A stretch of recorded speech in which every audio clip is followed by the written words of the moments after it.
Hare Krishna. So, most of you are regulars here, or is there somebody who's a little new? Every one of them are regular. Ashish's sister is from Canada today visiting us. First time. Hi. Hare Krishna. Oh, where from in Canada? Mississauga. Mississauga. Good. Do you work there or you study there? I do work there. You work there? In the industry? Software. Software. Mississauga, big industrial belt. Mississauga, Brampton are like Chinchwad, Pimpri Chinchwad. You know Pimpri Chinchwad in Pune? Twin industrial towns. Is that correct? Kind of. At one point of time, it was about 15 years ago, when I think 1/4 of the entire population of Canada was living in the Brampton, Mississauga area. Oh, really? Really? I'm not joking. Maybe you should look it up on Google. At least that is what the sign there said. Mississauga. Now it's different. Toronto's grown up. Toronto is in its youth now. Yeah. So, self-motivation. It's a buzzword, right? Self-motivated. How to be self-motivated?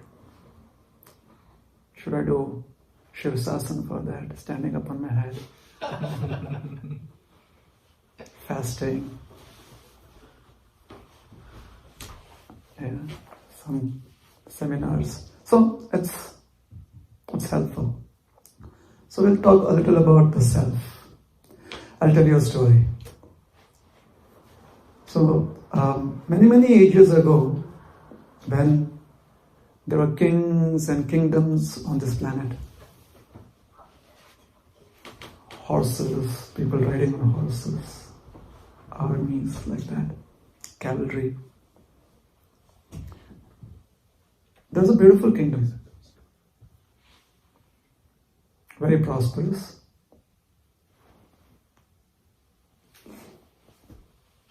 And the people there had a lot of resources, a lot of facilities, minimal taxes, like a welfare state without the homeless. Ideal town. Yeah. They had a peculiar custom. Their king would have a 5-year term. That was a custom. So anyone could apply for the post. And they could be, obviously, they had to be qualified, so they would be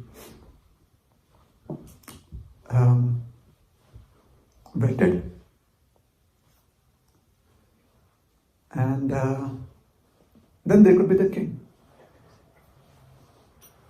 And they had a lot of facility for comfort, like serious facilities, like really.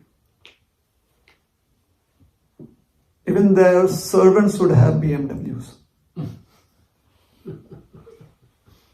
Yeah. And they had platinum credit cards, the servants. That was how prosperous the kingdom was. So the king, you can imagine, the king would have many times over, silken beds. Like the king was like, only 10 layers of silk, I should have more. Pure silk, like that. So filthy rich. At the end of the 5-year term, the king would be banished. So that was a custom. And the king would be banished to a remote island. And nobody would ever hear of people who had been banished.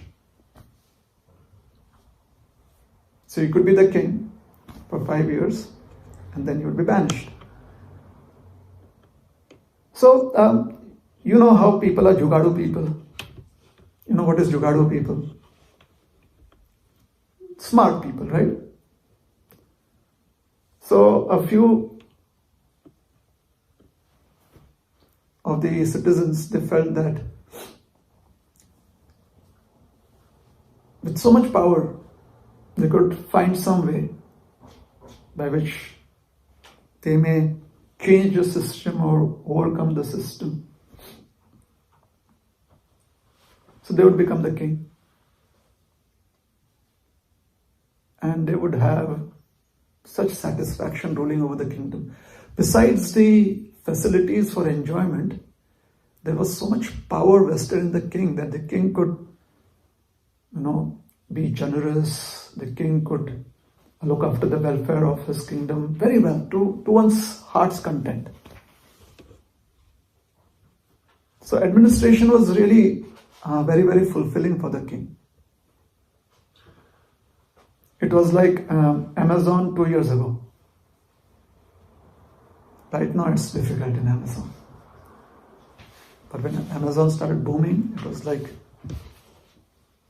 milk and honey flowing there. Yeah.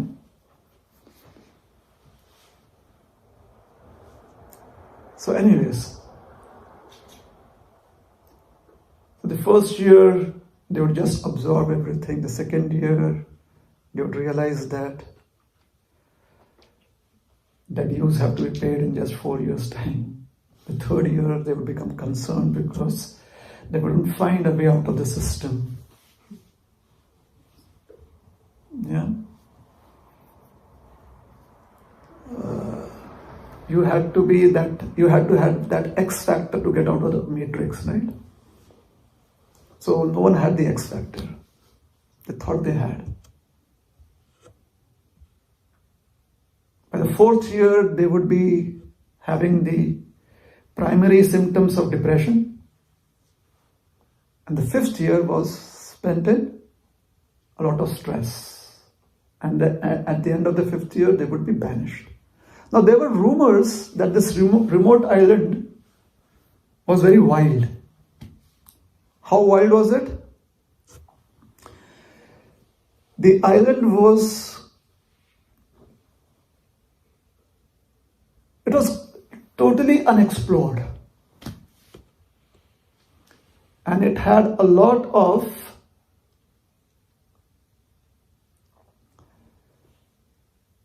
other species living there, especially the dangerous kinds. So on that island, the top of the food chain would be the carnivores, not humans.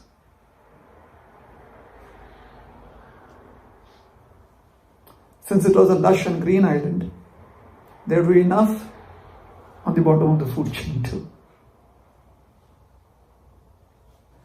Only the king would be banished to that island. These are rumors, all right? They were just rumors. People would hear. Somehow rumors fly. Nobody knows how they come about, right? So just rumors. And then none of them who had been banished were ever heard of again. So the folklore, the understanding amongst the citizens was that they would be eaten up by the carnivores there. So time went on. There were about 15-20 generations of kings like that. Well, is it interesting? Yeah, again. So 15-20 generations of kings ruled, went through depression, stress, finally just gave up, like what, there's nothing we can do. Got banished to the island, never to be heard of again.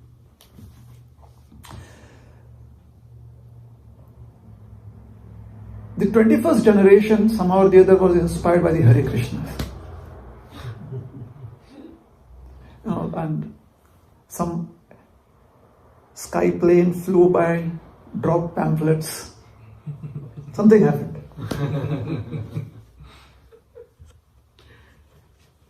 It was the outreach program of ISKCON. Okay. So one young man, similar to someone like Brajaras, one young man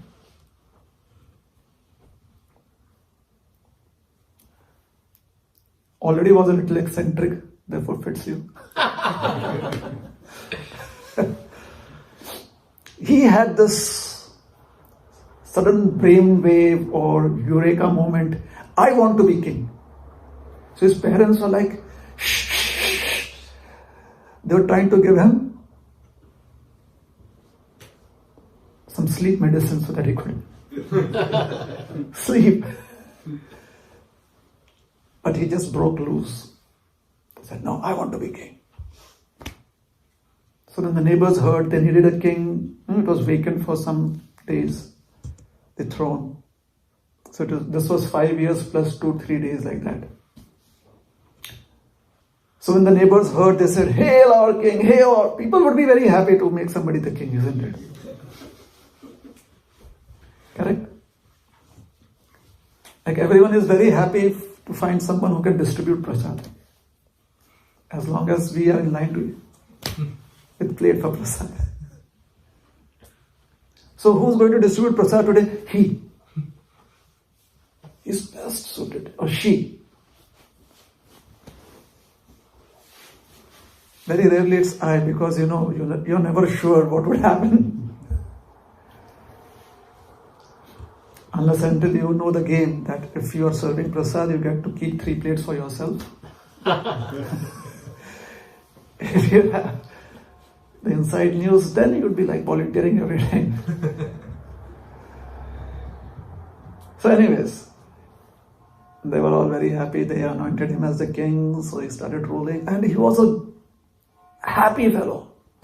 First year, he was having a jolly good time. He was like on Facebook, Insta, every day ruling the kingdom and giving so many diktats which were very well received by the subjects, and everyone was happy, and everyone was following him on social media.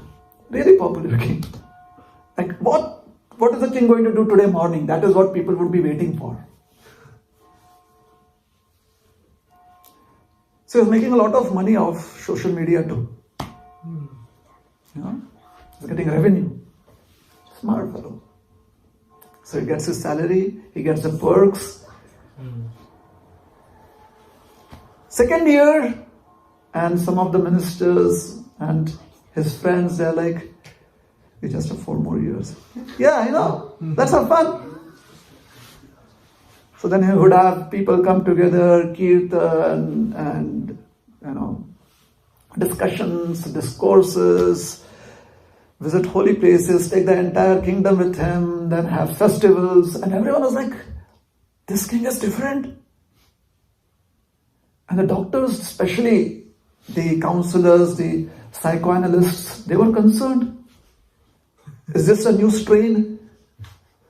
So they went back to the labs to see if there was a different strain that had come in. Because by now there should have been some concern being shown by the king. The king was the least concerned.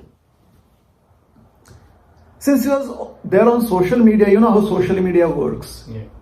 Correct? You can actually draft a lot of your presentations and then be away for 2 days and people wouldn't even know. Because you have so much already uploaded. And you premiere it. So he was very good. 3rd year, 4th year, there was absolutely no concern being shown in his behavior. Every year he was becoming all the more happy, all the more excited, all the more full of life. So the citizens thought that, yeah, sometimes you need a really mad king too.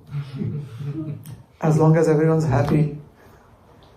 So they were all happy. It comes the 5th year, 365 days done of the 5th year, everyone comes and says, Banish the king, banish the king.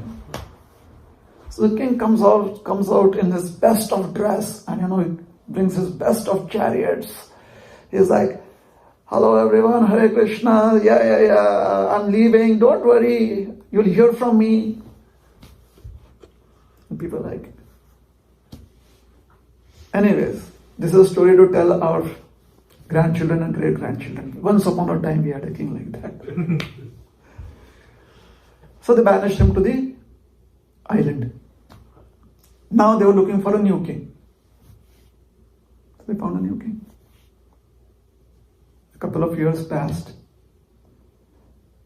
And then they see a ship come to their shores. And the previous king lands on the shore. He's like, hey everyone, how are you doing? How is your new king? And they're like, you came back from the dead? He said, no, I never died. So all the other kings, are they alive too? No, they are dead. I saw the skeletons. I offered my prayers, did anteshti for them, so that they could have a good destination. How did you survive?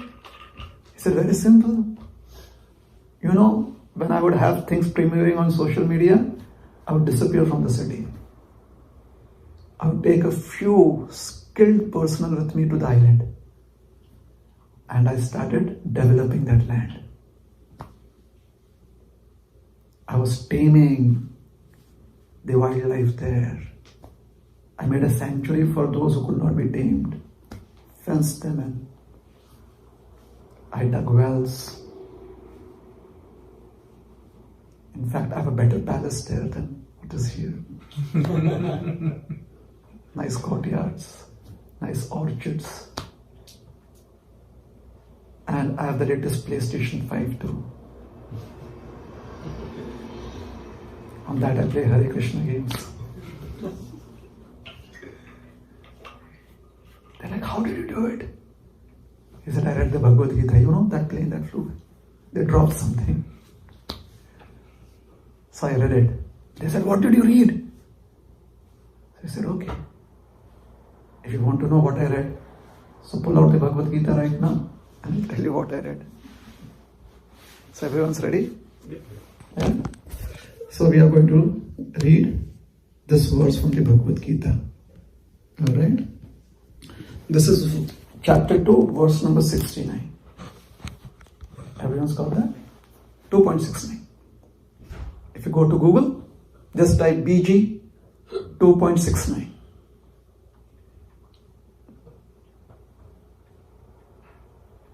And the option, the very first option. Alright? Everyone's there? Alright, so this is the verse that he read. So this is how we are going to do it. We are all going to participate. First, I will chant the first line and then all of you collectively repeat after me. Then I'll do the second line and you all repeat after me. Is that alright? Okay? Ya Nisha Sarva Bhutanam Tasyam Jagarti Samyami Yasyam Jagrati Bhutani Sa Nisha Pashyato Maneha. Let us go to translation. What is night for all beings is a time of awakening for the self-controlled. And the time of awakening for all beings is night for the introspective sages.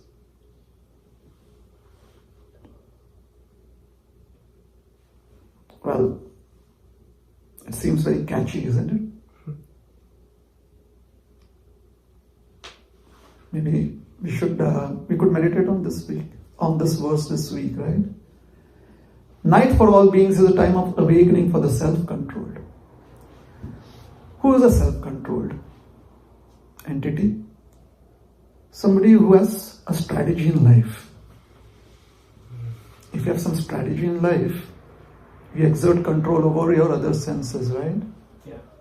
If you don't have a strategy in life, then you'll be confused, bewildered, or you may just be lost. Yeah. So what is night for all beings? Those who have not figured out what is the strategy in life on a daily basis, weekly basis, monthly basis, yearly basis, and long term. Well, they have to be open to a lot of ups and downs in their lives. And they would not be sure of how to handle it. Sometimes they would be good at it, a lot of times they would not be able to figure it out. But the self-control is that which knows what is it that they want to achieve in life. So they are just distracted, they use their time much more judiciously. Their energy is well spent. So that is it. Basically, they are very frugal with how they should not be wasting their time. They're very frugal in that. So it is self-controlled. So when everyone else is bewildered, and therefore they are trying to understand how to figure out things in life, this person is sleeping. Because this person has already figured out what has to be done in life. Right? And finally, when everyone who's confused gives it up like, forget it, whatever happens, happens. Let me just have a nice sleep. When they go off to sleep, this person is awake and working on his or her strategy. So since this person is awake and working on the strategy, that person is called as being introspective. Yeah? So the difference between an introspective person and someone who is bewildered is just that the introspective person has figured out how to decrease wastage of time and energy. That person's just figured it out. Now it could be by default because it's making optimal use of one's time and energy. So it's not really very mystical, it's just physics, I guess. So that person is, logically that person has figured out what to do in life. Now for those who have not figured it out, what could be the challenges? Like the other kings, they could not figure out. They wanted to figure it out. They became kings. They had the facility. Somehow they did not have the, the fortune of a plane passing by and something falling down and for them to read. But they did not get hit by, hey, what's that? 2.69. Somehow probably they did not have that opportunity. Yeah? Like one man was just so much in stress walking down the street and he gets hit. He's unaware. He's just in his own thoughts walking down the street and he gets hit by a sign. He's like, what? And the sign looks up. Like, what hit him? He says a sign, it says, arise. He's like, oh, okay.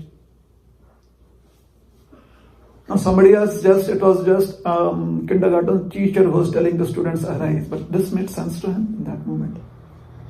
That placard. Yeah? So life sends messages in very, very interesting ways to us. When we are primed to understand those messages, it hits us.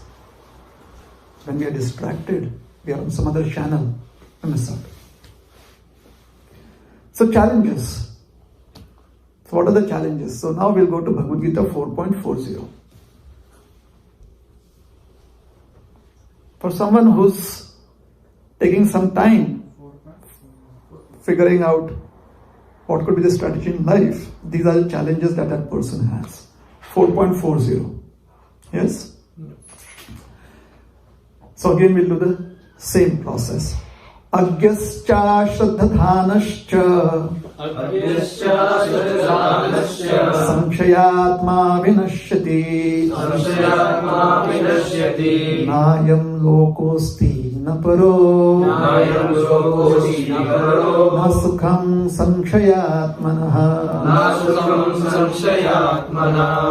Translation. But ignorant and faithless persons who doubt the revealed scriptures do not attain God consciousness. They fall down. For the doubting soul there is happiness neither in this world nor in the next. So what happens to someone who's not figured it out? They have a couple of options. So this is one perspective. There could be a few other perspectives, but we have picked up this perspective for today's class. Alright? So what happens to someone that has not figured out what a feasible strategy in their life, a goal that could be long term, that could go beyond just their immediate needs in life, in terms of just the self, just the family, just the nation. I mean, someone has to be like crazy, like Sir Isaac Newton, that if an apple falls down, don't make apple chutney out of it. Think why it fell down. Because the rest of the community was just doing that, right? Yeah. It was not just because it was not that Newton was sitting under this apple tree and then the apple decided to fall for the first time. That did not happen. So apples had always been falling down. People would pick it up and make chutney. They're like, this season apples fall down. Some would say like, okay, apple chutney, is this season of the year? That was how they would use their intelligence. Newton is like, why is it falling down? People are like, why shouldn't it fall down? If it doesn't fall down, how will you make the chutney? This is God's grace on us. The Lord has provided. And Newton is like, okay, but the Lord has also provided something to the apple. Stay hanging there and at a certain point fall down. So the Lord is not just providing you for your stomach, the Lord is also providing you enough food for your intelligence. So if someone has not been there, someone is not in that situation, then what could be the options for that person? First, the option is stay in ignorance. Second, the option is having not figured out things in life, after a couple of years, a couple of decades, become faithless. Those are the only options, right? So agya means ignorant, ashraddhana means faithless. Right? Samshayatma. Now this two, agya and ashraddhana, ashraddha, if they decide to let their state just evolve to the PhD level of such confusion, then that is called as samshayatma, doubtful personality. So doubtful personality with lack of faith is a dangerous combination. Doubtful personality with ignorance is not any better. Because doubt is something that makes you inert. Doubt is that which gives you so much impetus to waste your time.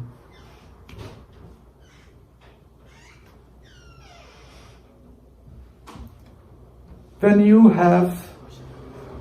See, doubt is different from being inquisitive. True.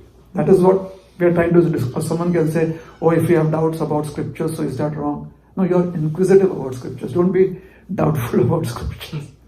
Be inquisitive. Try to find out. If Newton would have been doubtful, oh, apple fell down, is there a ghost around or what? What if all the apple fall on my head? Will I die? So he's inquisitive. Isn't it? So, these options are not very helpful. And we see that this is actually true. There could be temporary phases of ignorance, doubt, faithlessness, or there could be long-term phases of such situations. And the life energy that we have is only used for basic, for trying to meet the basic needs of life. We are never able to figure out, or we are never able to give proper food to our intelligence. Yeah? So, verse number 4.41. Next verse. Yoga sanyasta karmanam jnana sanchinna samshayam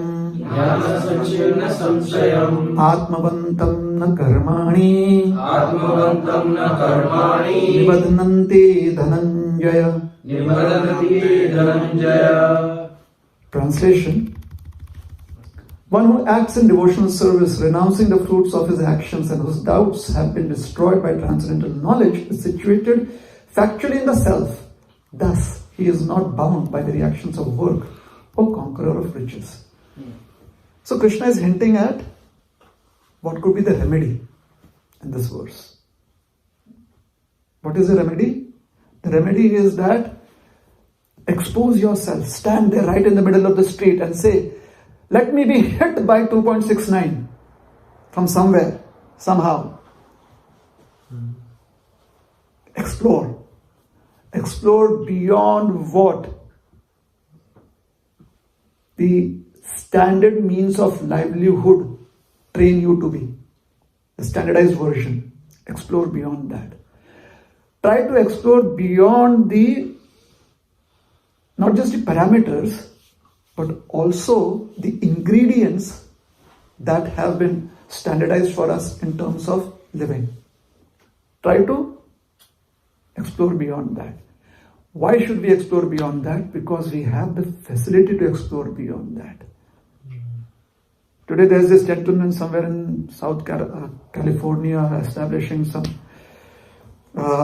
outposts also in Texas who says, I'll go and live on another planet. Anyone wants a one-way ticket there? And there are people there who have signed up. One-way tickets. But 4 years ago, this sounded like a crazy idea. Now with the kind of UAVs we are developing, unmanned aerial vehicles, selfless driving, AI into the picture, seems feasible. Correct? Yeah. Now if you are just looking for a good package in his company, that's just wanting to be a slave of his company. However, if you want to be an innovator yourself, the facility is there. Whether the resources are there or not, that is another concern. The facility to be inquisitive is there. This is the benediction of the human form of life. So that is what Krishna is trying to encourage us here. Use that facility. And for that you're going to need knowledge. And you know how knowledge is? You walk, somebody just pushes you into the classroom and there's this crazy person who's like dumping you data. And you're like trying to sift through that, okay, this, that, this, nouns, pronouns, adverbs, adjectives. History, sociology, biology. You're trying to sift through all of that, figuring out what could be the optimal use of your human time and energy. See what knowledge does? If we had not gone through that, we'd still be sitting in some satsang program in some remote corner of the world. What would we be worried about? Is there sufficient prasad or not? Which could be the concern even here. Opposite here.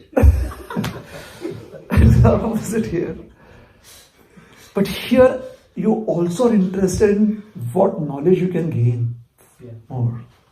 That facility is not available if you've not been through this process. If you have not sifted through this process of accumulating data and analyzing it. So you see how knowledge is very important. You figure out what kind of gel works with you, then you can have a nice profile picture on Facebook. Hair gel. Is it true or not? Yeah. Exactly. Or we could just have a turban as people would have in the past. So you see hair gel, strands of hair, the hair root, the tip of the hair. There's so much data. So you do that. And if you're still the explorer, you'll go beyond that. What would happen if I were traveling to another planet? How would this hair gel work there? And how would my hair grow there? That is an innovator. Yes. So Krishna says, by transcendental knowledge, one is situated factually in the self.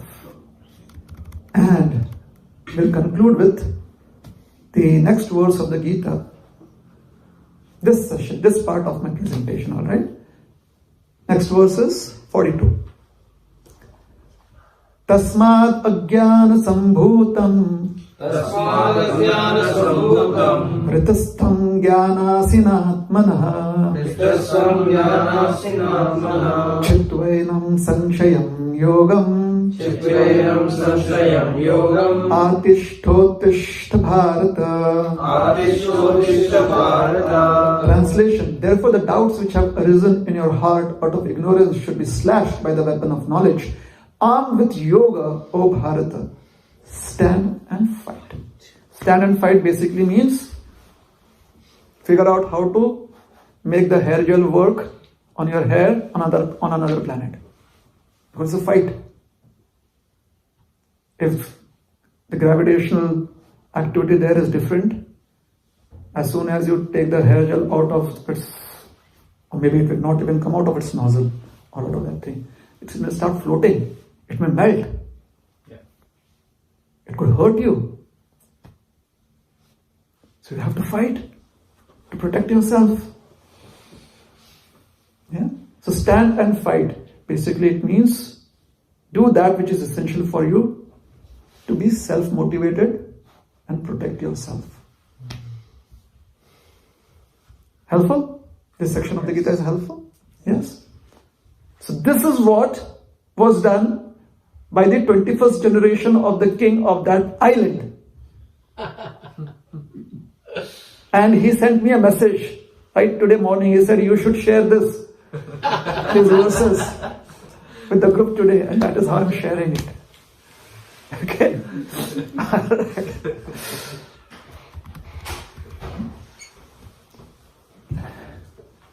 There is this beautiful book.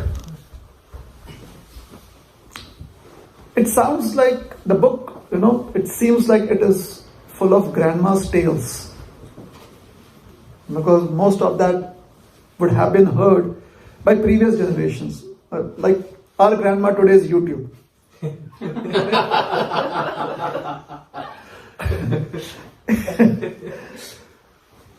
Dadi Ma ki kahani on YouTube. Audiobooks. But grandma tales are those that, when there's nothing else to do, you're like, okay, how else can I trouble others and trouble myself? I'm out of ideas. So you're just like, Grandma, can you just help me pass my time? And she comes in with those stories, and those stories are so far out. You forget that you have to trouble others. You forget that you have to trouble yourself. You're like, this is so soothing, so relaxing. So where did Grandma get those tales from? Srimad Bhagavatam. No. Other Puranas. Yeah? Now, physics could be interesting if you just look at the stories of physics, and it will be tedious if you look at the literature that's there. Correct? Yeah. I mean, Einstein never had to study Newton's laws. Newton had never to. But they left everything for us. What a burden. Isn't it? But then they never had the refrigerator, did they?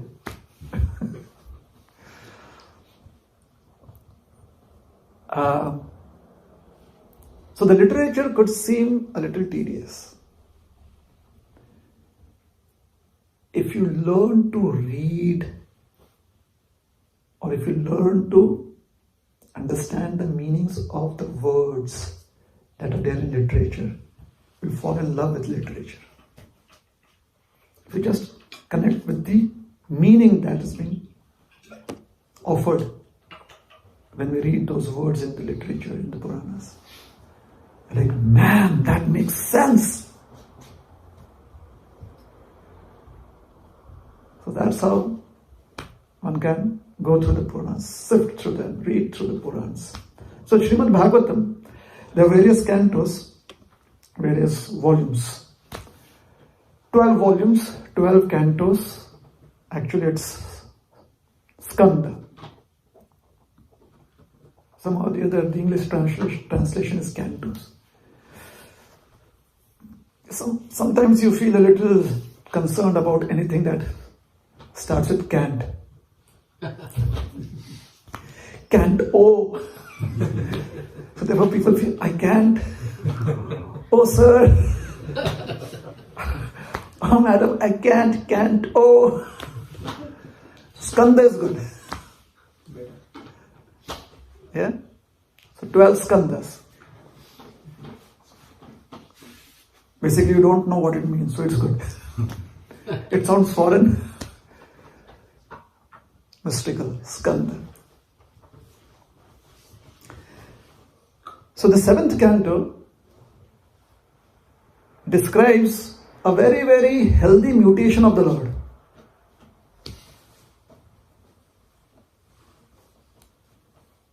Healthy, beneficial. It's not a mutation, but form. Scientifically, people kind of, they feel if something does not fit in a particular category, it's mutated, therefore we can say. What is that form of the Lord? Nrsimhadev. He has the torso, neck downwards, except his nails. Everything else is of a human. And mind you, he does not have a tail. He only has the head of a lion. Have you ever seen Nrsimhadev have a tail? No. He doesn't have a tail. So the entire torso is of a human and the face is of a lion. The nails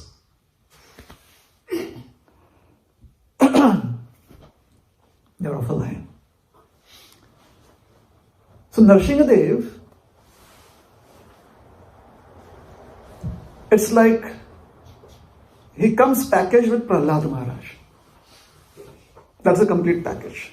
Prahlad, Narsimha. Okay? So who is Prahlad? Prahlad is the son of the greatest king of all times. So he's a prince.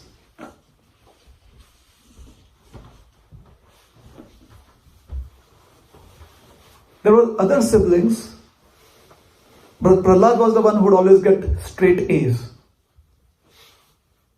So his father was always posting on his social media, my son got all A's. So his father was very proud of Prahlad. The other sons would sometimes get A minus.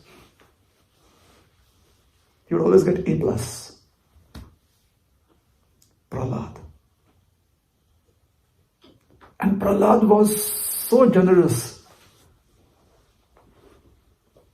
He would help others also do well in their exams. So he was loved by everyone.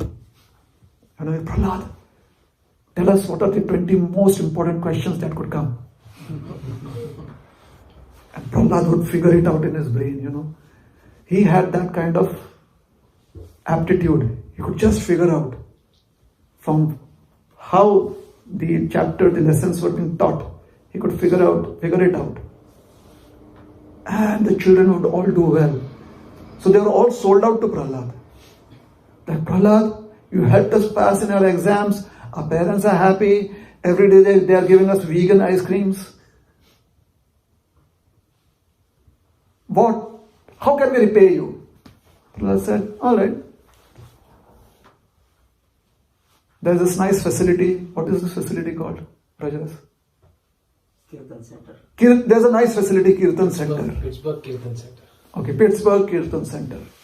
Let's all gather there. So Prahlad would come with all of his friends and they would start chanting Hare Krishna. Now some of those friends would post this on social media. News would spread. So the news spread to his father, who was against Kirtan. Well, actually, he was for Kirtan when it was done for him. So there was Kirtan like Om Jai Hiranyakashipu.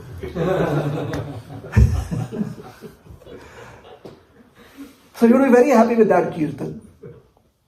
He would have his idols there and would personally pose. Does this look more benevolent? Does this look powerful? They would have images like that. And people would go and worship, offering lambs to Hiranyakashipu, offering flowers to Hiranyakashipu. And Hiranyakashipu would have the best of the cameramen shoot that and post. Very good marketing strategy Hiranyakashipu had. And because he had a good marketing strategy, he controlled the market. Monopolized the market. And thus he became the most powerful. His monopoly extended to the upper planets.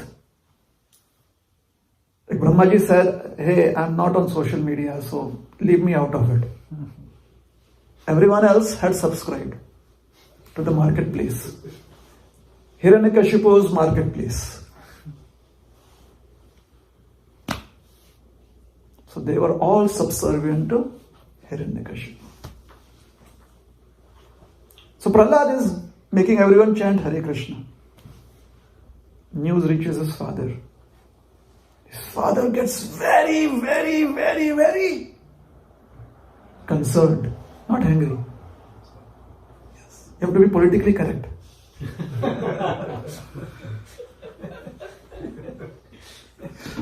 Hiranyakashipu is still ruling along it. So very, very, very concerned. So he called in the teachers of Prahlad. Their names were Shanda and Amarka. Beautiful names, right? Very catchy.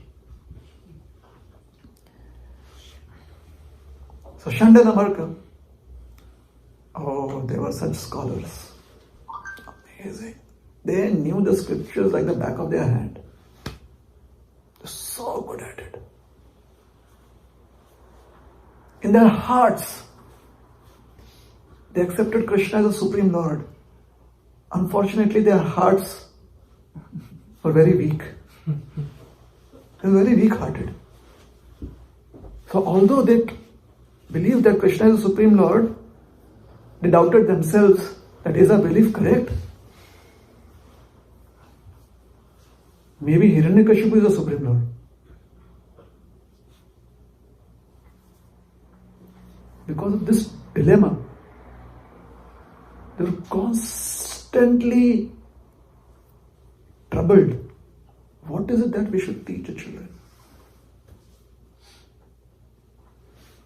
Somebody whispered into Hiranyakashipu's ears. I think Shanda and Amarka are confused. So he said, all right, I'll give the syllabus. Shanda and Amarka were now relaxed. They're like, we are just following the syllabus. In the heart we worship, but we are following the syllabus. So when Prahlad started becoming popular on social media, and all the children actually started, trending on social media, chanting Hare Krishna. Hiranyakashipu called in Shandayamarka and he said, "Is this what you teach the children? Don't you know who Vishnu is?" Shandayamarka is like, "Yes, he is your number one enemy. One and only person on the wanted list of Hiranyakashipu. If anyone gives any information about Vishnu, that person will get an entire planet with all the malls and various facilities. Anyone give any information. No one had information. Lord Vishnu is smart. So Hiranyakashipu had no idea where Vishnu was, and suddenly Prahlad is kind of chanting for Vishnu's name. He's chanting Govinda, Govinda, Krishna, Krishna, Narayan. So he tells the teachers tell him that, "Sir, we don't know. This is out of syllabus." Maybe Prahlad fell for a scam. He must have hit a link, and then some Trojan entered and took over his system, and that must be the Vishnu Trojan. So Prahlad it's not us. So Hiranyakashipu said, "So what do I do?" He said, "Sir, give us one more chance." He said, "Sir, we'll need a little more funds." All right? Smart people. Give us a little more funds, little more resources, and we'll see that, Prahlad's hard drive is virus free. We'll do that. So Shandayamarka come back. Hiranyakashipu gives them this chance with lots of funds. So they come back and they take Prahlad to a corner,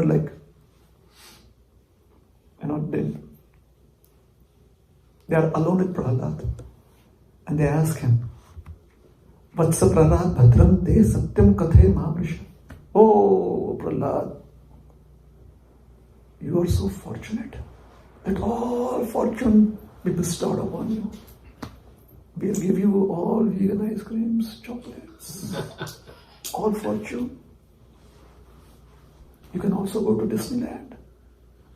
We'll arrange for it." One of Prahlad says, "What about a trip to NASA?" They're like, "Yeah, we'll throw that in too." All auspiciousness to you, Prahlad. Bhadramte. Balanati kutastubhyam esha buddhi viparya. Where did you get this data, this information about Vishnu? How did your mind get polluted with Vishnu's information? And they asked him,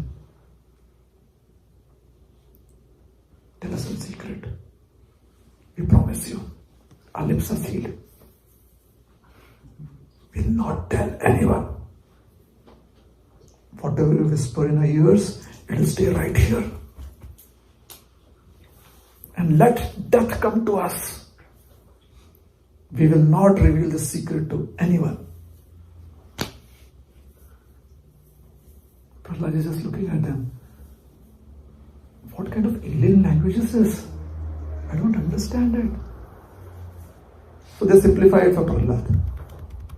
They ask Prahlad, "Oh Prahlad, has this pollution of your intelligence been brought about by you or by the enemies?"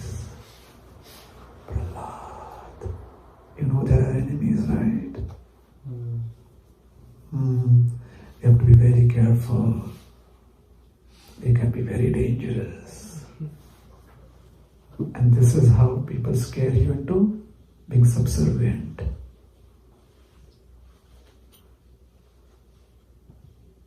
Isn't it? As soon as I tell you, you could have troubles with your F1, H1. You're like, I'll just follow, whatever.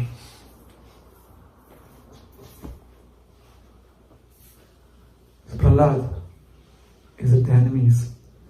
We are all your teachers and are very eager to hear about this. Please tell us the truth. Have you heard this before? No. What is the average age, except Lalit? Lalit is out of this equation. The average age in this room, what could be the average age? 70.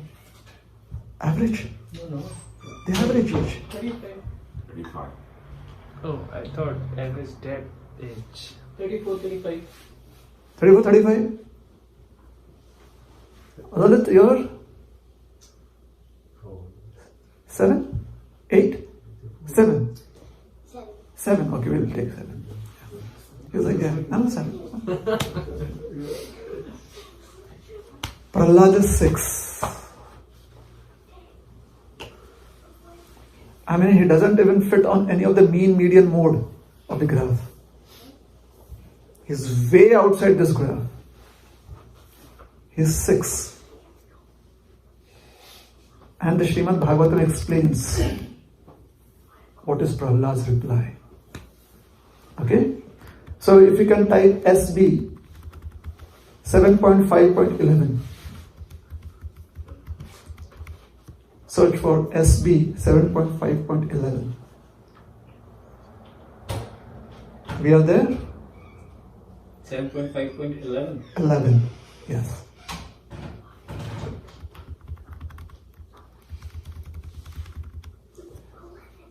Shri Prahlad Uvacha Shri Prahlad Uvacha Parashvaschetya Sadgraha Parashvaschetya Sadgraha Pumsanyanmayaya Krita Pumsanyanmayaya Vimohita Dhyam Drishtas Vimohita Drishtas Tasmai Bhagavate Namaha. Tasmai Bhagavate Namaha. Prahlad Maharaj replied, let me offer my respectful obeisances unto the Supreme Personality of Godhead, whose Maya, external energy, has created a distinction of my friend and my enemy by deluding the intelligence of men. So Prahlad has been asked, how did your intelligence become polluted? And Prahlad's answer is, people's intelligence have been polluted because they think in terms of my friend and my enemy. Indeed, I am now actually experiencing this, although I have previously heard of it from authoritative sources. Now, there are various strange stories about eccentric professors, scientists. Like one strange story is, and most of the scientists,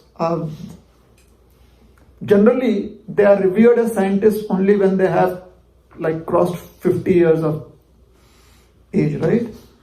So whenever you think of really prominent scientists or scientists who are well acclaimed, you're like, okay, they may be in the age group of 60 to 80, typically. Yeah?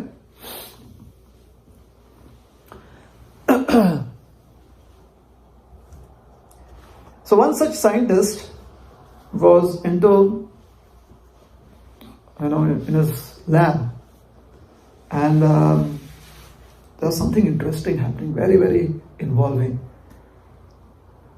So his assistant, the house assistant, he was married, so they had a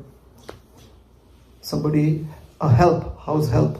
So the house help comes up to him and whispers, sir, your wife is about to leave her body. He says, please tell her to postpone her death. This is very important right now. Now that's eccentric, isn't it?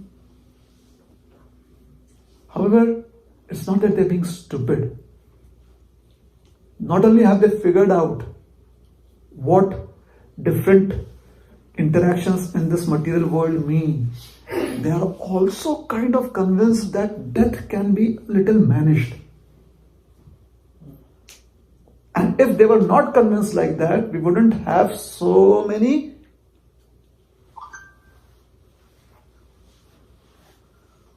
advances in medical science. If a doctor was not convinced that death can be managed to a certain extent, then we would not have advances in medical science. Is that true?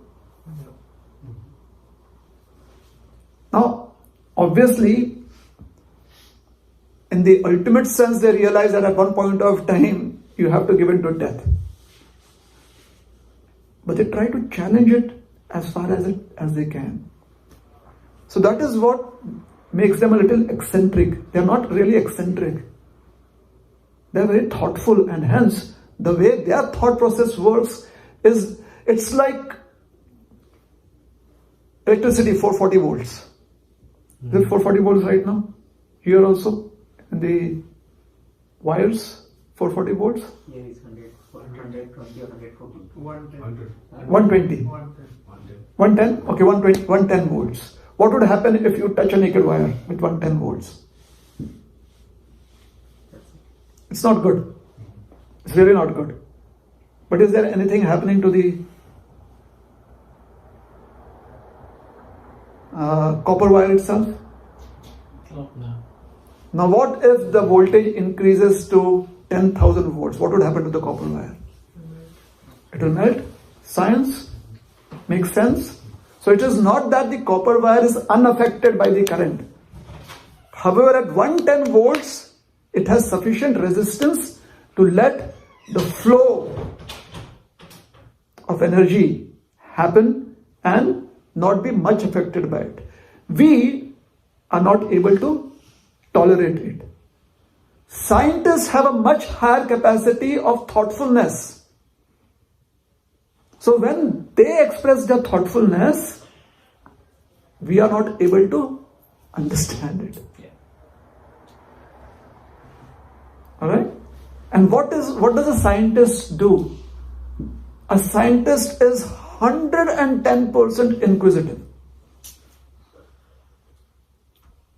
110% inquisitive. You tell a scientist, hey, you have to take care of your health. So he's like, put a drip on me. Let me work. I have to find out what this means. It's not that they'll say, I will not eat. They'll have a solution. They know they have to survive. But they wouldn't want the kind of interruption, the normal kind of interruption that normal people want in their lives. True? Isn't it? Let's suppose we are supposed to get $1 million by traveling 22 hours, and the condition is that you have to travel by road and you have to drive by yourself without a companion. Do you think you are going to sleep? Where do you find that insomnia from? How does it hit you? Because you are so much wanting that money. You are so much wanting that thing. Scientists want an answer to their inquiry.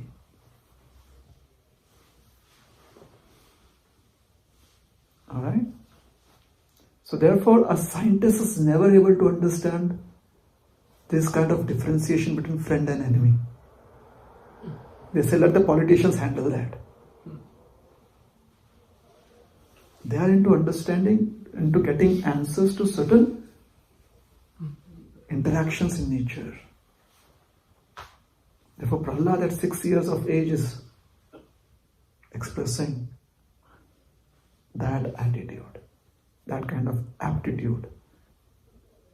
And it's like a slap back onto the teachers' faces. Because they are asking him, is it the enemies? Did the enemies hit you? Did they spam you? And Prahlad is like, what do you think? I have the most secure firewall. I don't let these kind of my friend and my enemy dichotomies hit me.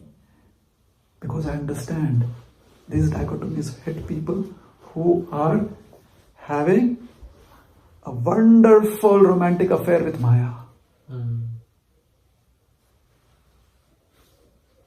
They're like, I love Maya so much. Sometimes she's a little difficult. But generally, it is so comfortable. So, and we'll conclude with Prahlad's statement in the next verse. So, verse number 12. Sayadanu vrata pumsam Sayanuvrata Punsa Pashu buddhir vibhidyate Pashubuddhi Vivritate Anya esha tathanyoham Anayesha Dhanyam iti bhedagata sati. Vedasati. Translation. When the Supreme Personality of Godhead is pleased with the living entity because of his devotional service, one becomes a Pandit. Pandit means somebody who has figured out the answers to all their queries. The present queries and queries that are there. So one becomes a Pandit and does not make distinctions between enemies, friends, and himself. Intelligently, he then thinks, every one of us is an eternal servant of God, and therefore we are not different from one another. As soon as we think someone is different from us, and especially if they're better than us, there arises a creed within us that we want to be better than them. We want to possess what they have if we think that is attractive. Just imagine if we are free from such perspectives, so much of our time and energy will be saved.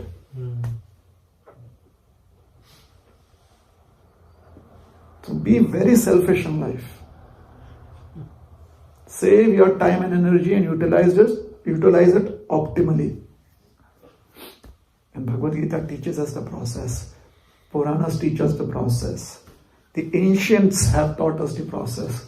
The process is meditation, because meditation allows you to filter out the distractions. Correct? When is your next exam?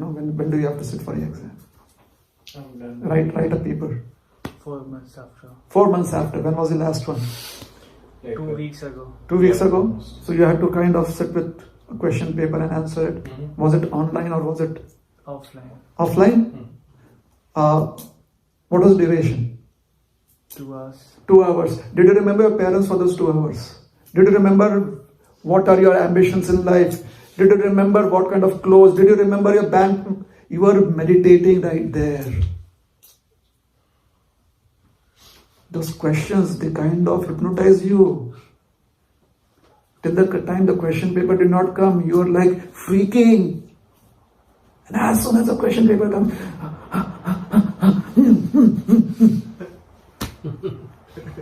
one pointed attention, you are in samadhi.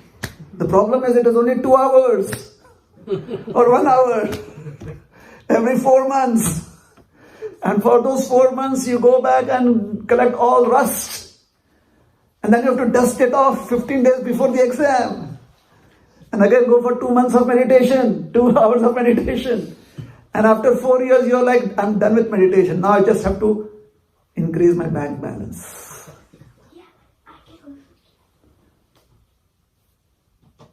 So you let the 4 months of training become everyday life. And you let go the 2 hours of meditative sessions that you would have. What you did, what was beneficial for you. Therefore, no one can help you as much as you can help yourself. So be the most selfish. Just as that king of the 21st generation was. Very selfish. But his selfishness was not based on taking resources from others. His selfishness was to see how better he could grow. Srila Prabhupada Acharya would say that the Supreme Lord is so intelligent that he has made arrangement for an elephant to get its food every single day and an ant to have its food every single day. So do you think humans really need to do their masters just to get food? Unfortunately, humans think like that. So there can be no better zombies than humans who have convinced themselves that for eating, they have to do their masters. For sleeping, they have to do their masters. Humans should be thinking that they have to do their masters to go to other planets, not just to apply hair gel, but to see if they can meditate on those planets too. Isn't that worthwhile living? Yes? So, please go through the scriptures, understand the meaning, and see how you can apply it in your lives in very, very practical ways. Somebody asked Srila Prabhupada, what is Krishna consciousness? He said, being conscious of Krishna. Like, oh, that's so easy. It's so easy. But down the line, you're like, it's so difficult. I've never heard anyone say it's so difficult to be conscious about eating good food. Although they have to struggle so much for it. You cannot just chant on rice grains and it becomes biryani. But you chant on beads and you can go into deep meditation. I've never heard anyone say that, it's so difficult to be conscious about comforts. But the simple act of just chanting seems to be difficult. Maybe our priorities have to be reset. Yeah?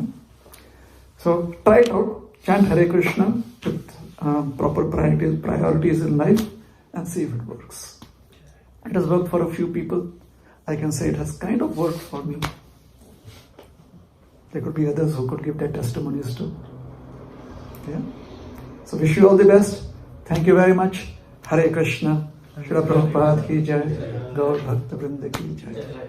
So any questions or comments?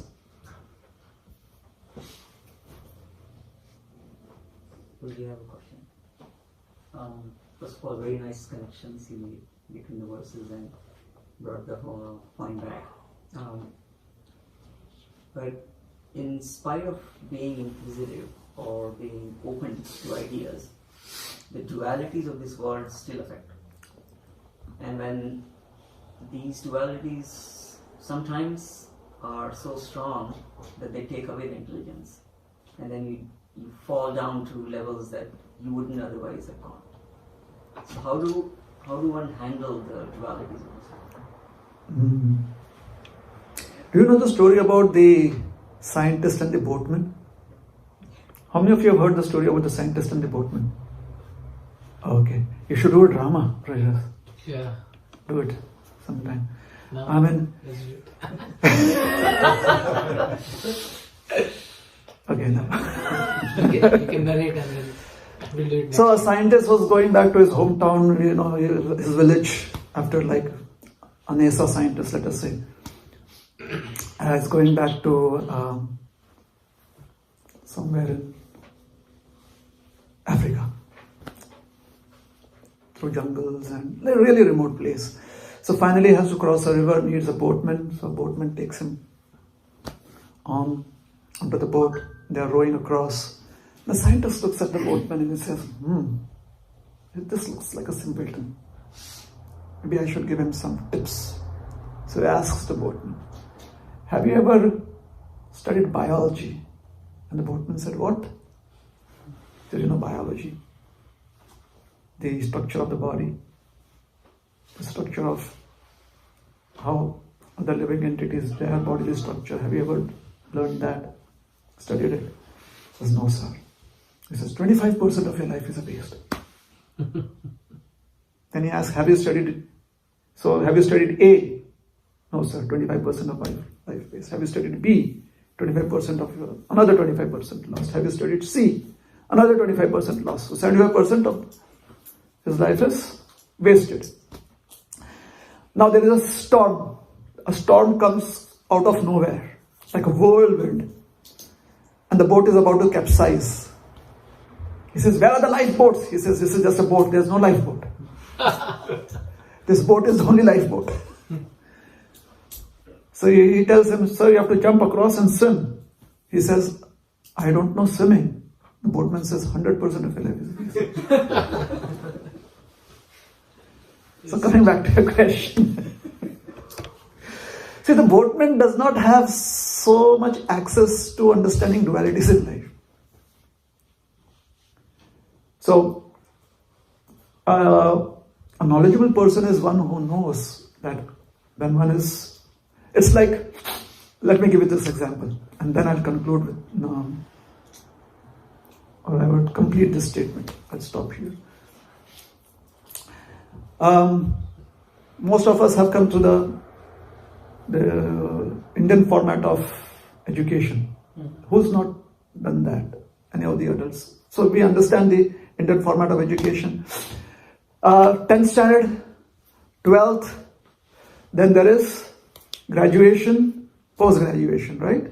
Bachelor's, master's, PhD.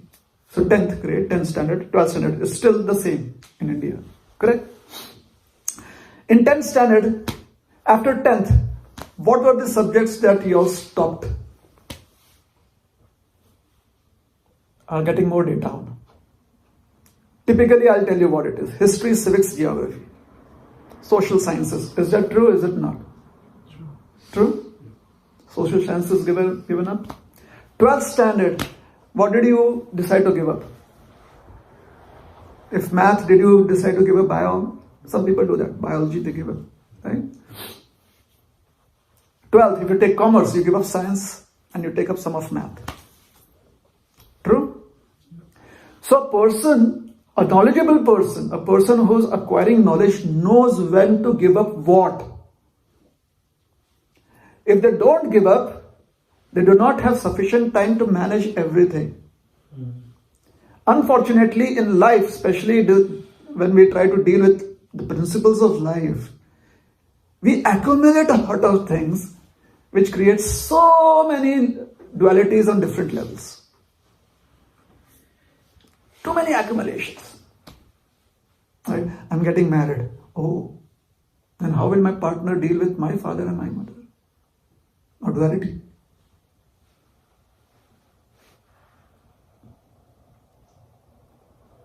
How does it arise? Because we collect things. Collect. And we never let go. Especially in terms of relationships, we never let go. We are like one friend of mine, a huge extended family, like 60 members, with about 10 adults, male and female. They decided to open a WhatsApp family group. Alright? So 4 generations. 4 generations are there.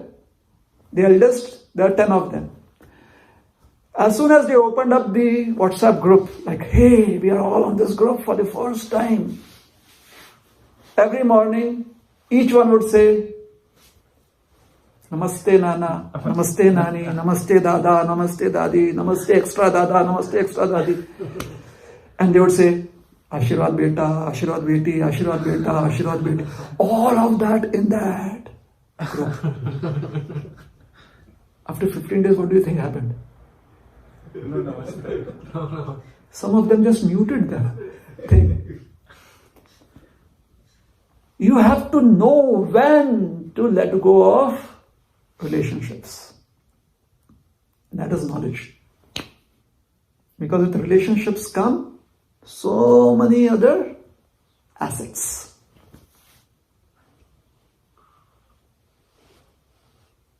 Right? Yeah. After 25 years, you can have an alumni meet with all those relationships that you have in the past. That works.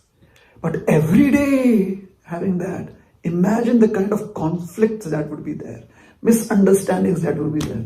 After 25 years, just imagine after 25 years, you meet your husband or your wife. Do you think you're going to have any misunderstandings? So after the children have been raised up, the husband can go to the male satsang programs, the wife can go to the meet after 15 years, alumni meet. I'm just joking. That's not what I'm recommending. But what I'm trying to say is, this is what helps us shed off unnecessary baggage. At one point of time, death is going to do that. So before that, intelligently do what is essential. Helpful? So we'll stop. Thank you very much. Hare Krishna. Prabhupada ki jai.